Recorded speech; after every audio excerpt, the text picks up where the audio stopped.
Hi, my name is Rachel, and I'm going to tell you my story that will never be understood and no one will ever believe.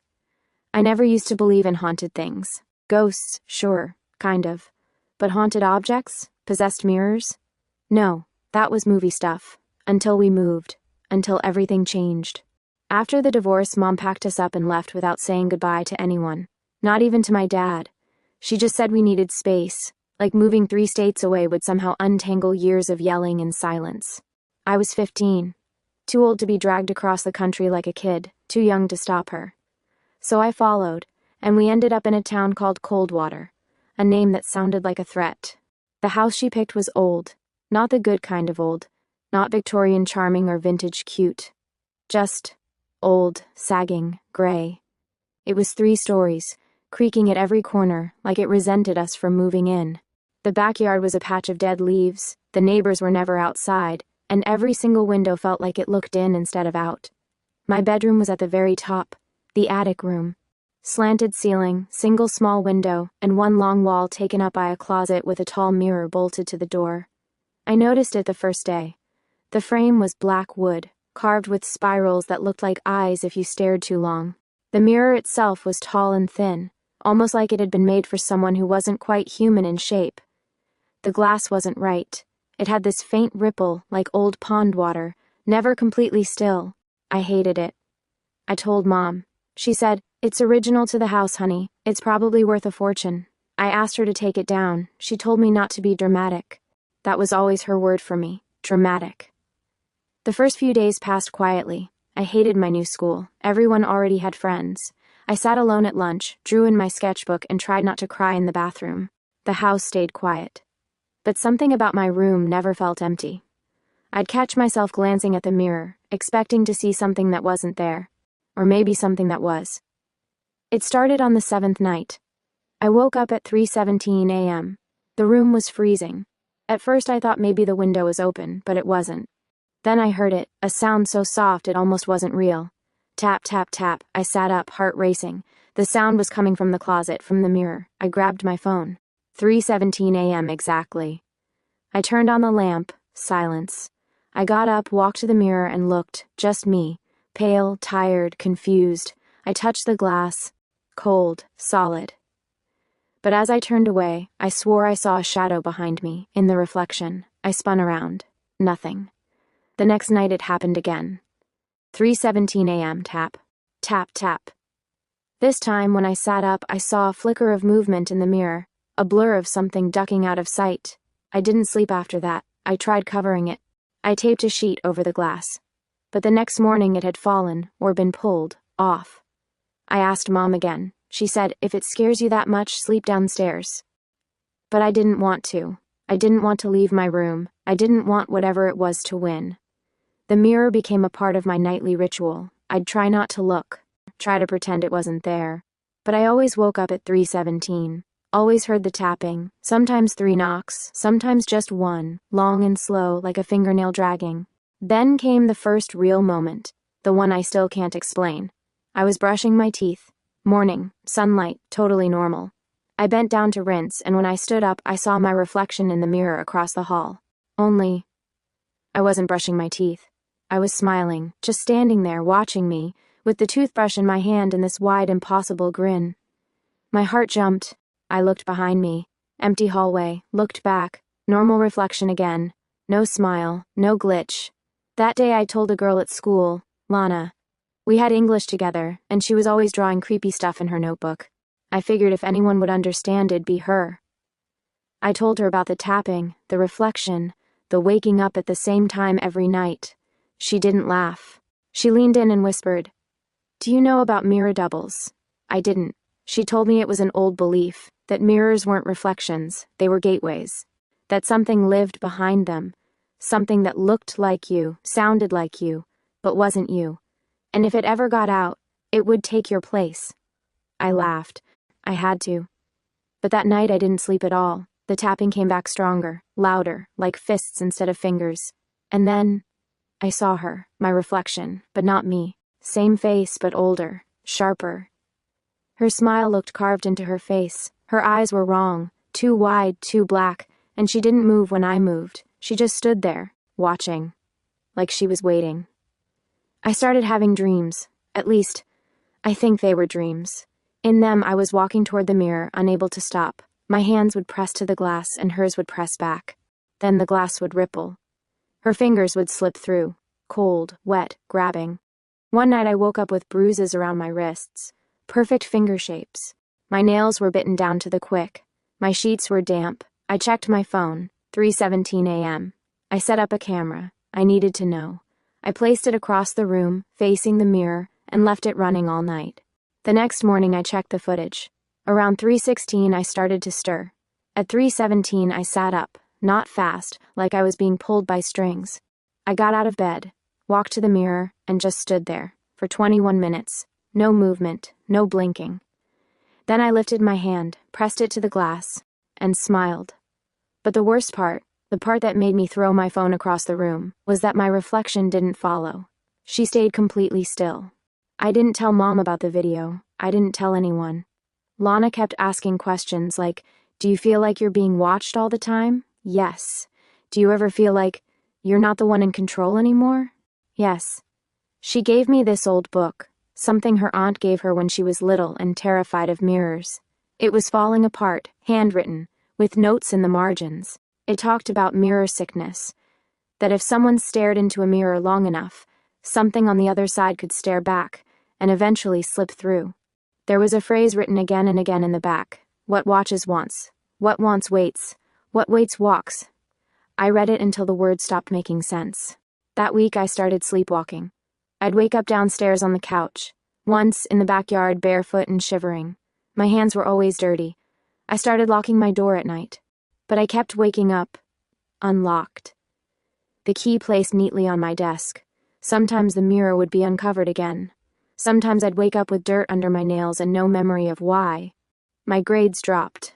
I stopped answering texts. Lana got weirded out. She said I looked less like myself, that my face was changing, sharper, like I was becoming her, the reflection.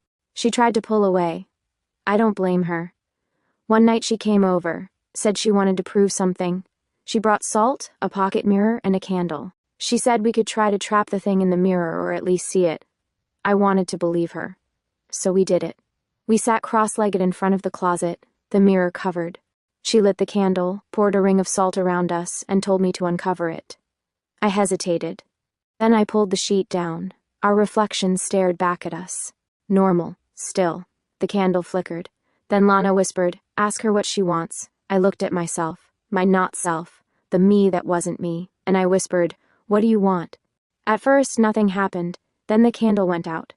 In the reflection, our images remained lit, as if the mirror still held the flame. Lana reached out, just slightly, and the reflection of her hand moved, differently. It twitched, bent backward, like a spider crawling under her skin. She gasped. I screamed. The mirror shattered, not in the real world, but inside its reflection. Cracks spread across the glass in the mirror's world, but our side stayed perfectly still. We ran. She didn't come back. The next day, Lana didn't show up to school. Or the next. Her mom called the school, said she had the flu. I tried calling. No answer. A week later, her parents moved. No warning, no forwarding address. It was like she vanished. I started seeing my reflection in places it shouldn't be. The microwave, the toaster, the windshield. It didn't move like I did. Sometimes it didn't blink. Once, in the school bathroom, my reflection turned to look behind me, before I did. My therapist said I was disassociating, that trauma could cause hallucinations, false memories. She gave me pills. I flushed them, not because I didn't believe her, but because I did believe me. One night I woke up with a voice in my ear. It wasn't a whisper. It was inside, like it came from the back of my own mind. "You were born in glass," it said. "You belong with me." I didn't sleep for 2 days. I started researching the house. Coldwater used to be a mining town. In the 1800s, there was a fire that killed a family in the house, a mother, a daughter, and a father. Only the mirror survived the fire, according to an old record I found in a dusty town archive.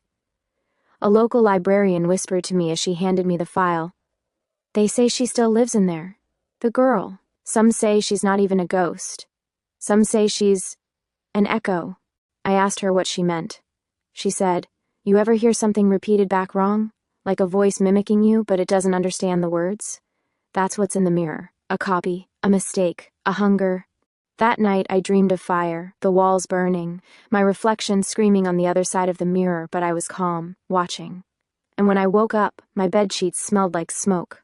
I tried to stay away from the mirror.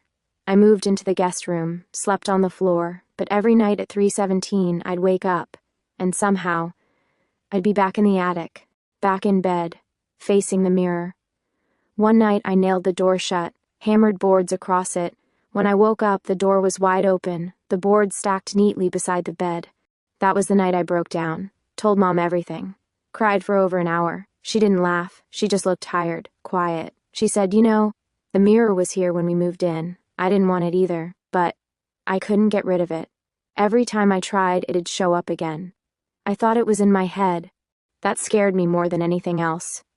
She agreed to help me cover it. We painted over the glass, duct-taped blackout fabric over the frame. She moved a dresser in front of it. We prayed, even though we're not religious. That night I slept through 3:17. The next morning everything seemed fine, for once. But when I went to brush my teeth, the mirror in the bathroom was gone. Just gone. Replaced by a flat black panel of wood, and on the glass of the shower door, written in steam, were 3 words. "I see you." I told myself it wasn't real, that the words on the glass were a trick, a smudge, a prank, a dream. But it happened again, the next night, and the next. And not just in the shower. I started seeing them in car windows, computer screens, my own pupils when I stared too long. Always the same message. "I see you." One night the message changed. Almost time. That was when I realized something horrible. The reflection wasn't trying to break through. It was waiting for me to come to her. Every time I slept, I got closer to the mirror, even when I wasn't in my room. One night I dreamed I was inside the mirror, on the wrong side of the glass. Everything was gray. My skin was see-through. My voice made no sound. And in the real world, the one just beyond the surface, I watched myself sleep, mouth open, smiling. I kept a knife under my pillow. I stopped eating. My hands were raw from washing. I was convinced the mirror left residue on me. My mom started locking her own door at night. I think she saw something too, or maybe she heard me whispering to myself in a voice that wasn't quite mine. One night I found a journal in the attic. It was wedged behind a floorboard, dusty and brittle. The name inside was Martha Hale. She lived in the house in 1879. Her entries began normal: chores, weather, her daughter playing with dolls, but quickly turned frantic. Obsessed. Pages of spirals, drawings of eyes, notes like, "She speaks in glass. The girl in the mirror wears my face, but it is not mine. She wants out. She wants in.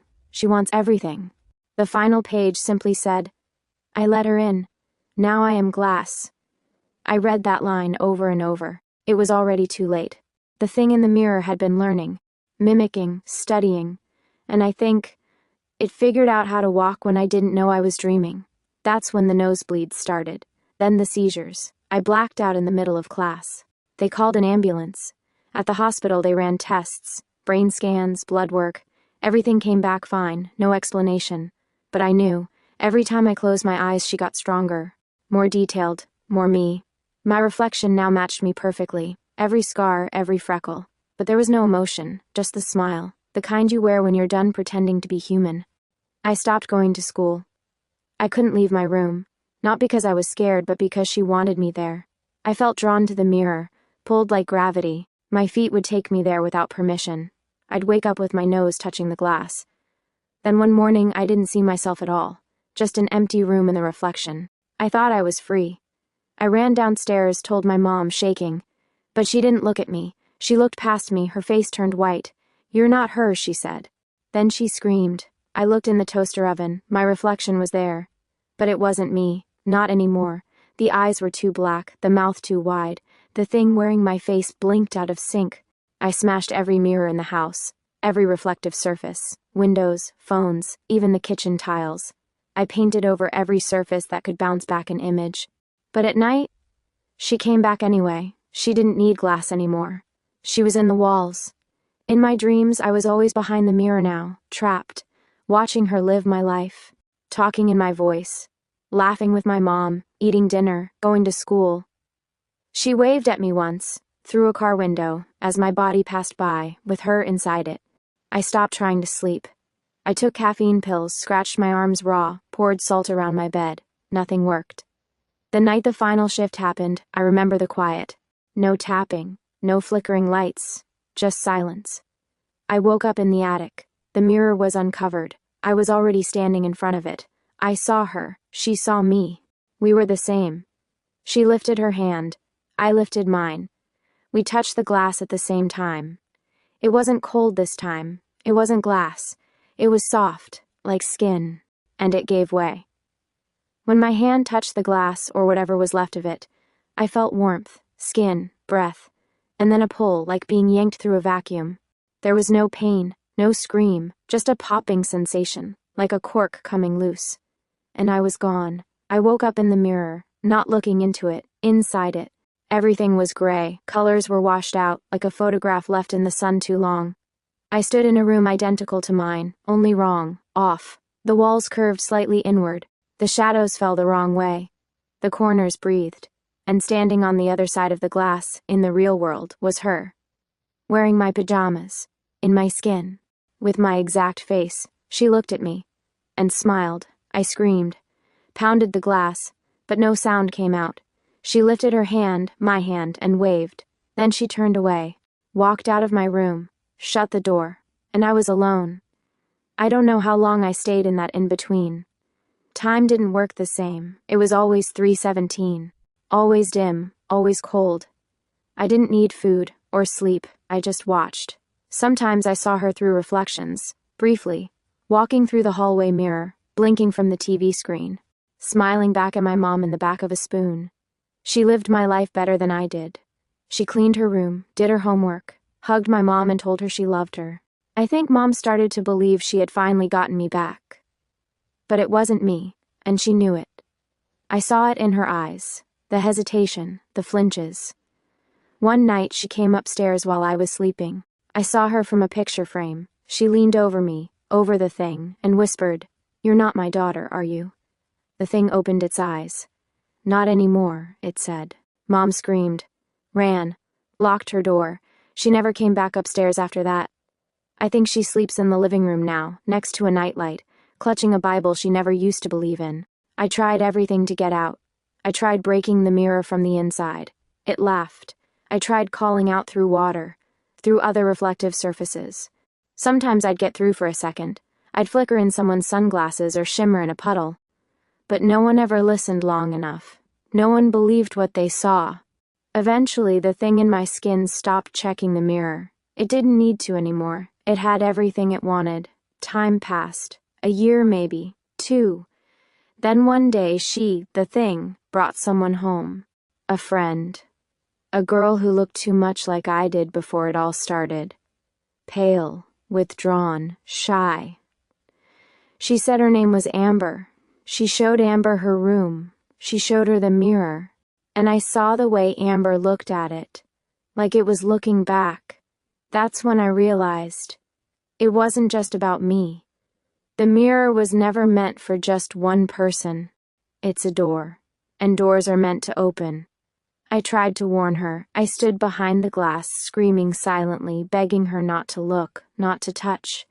But the thing, me but not me, smiled at her, whispered in her ear, told her secrets that sounded like promises. And Amber. She listened. The next night she slept over, and at 3:17 the tapping began. 3 slow knocks. Tap, tap, tap. She got up, walked toward the closet, stood in front of the mirror, and for a second, just a second, I saw her reflection hesitate, tilt its head, smile, and I knew. I wasn't the only one in here. There were others, dozens, hundreds, all trapped behind glass, watching someone else wear their face. Some screamed, some were silent, some had forgotten who they were.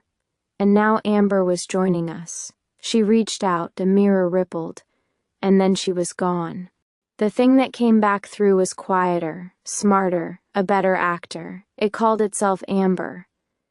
But I saw the gleam in its eye when it looked into the mirror. I don't know how long this has been happening, how many mirrors are infected, How many people walking the streets are reflections wearing real skin? But I know this, if you ever hear tapping at 3:17 a.m., don't look. Don't get up. Don't touch the glass. Because what's on the other side doesn't want to haunt you. It wants to be you. And it's very, very patient.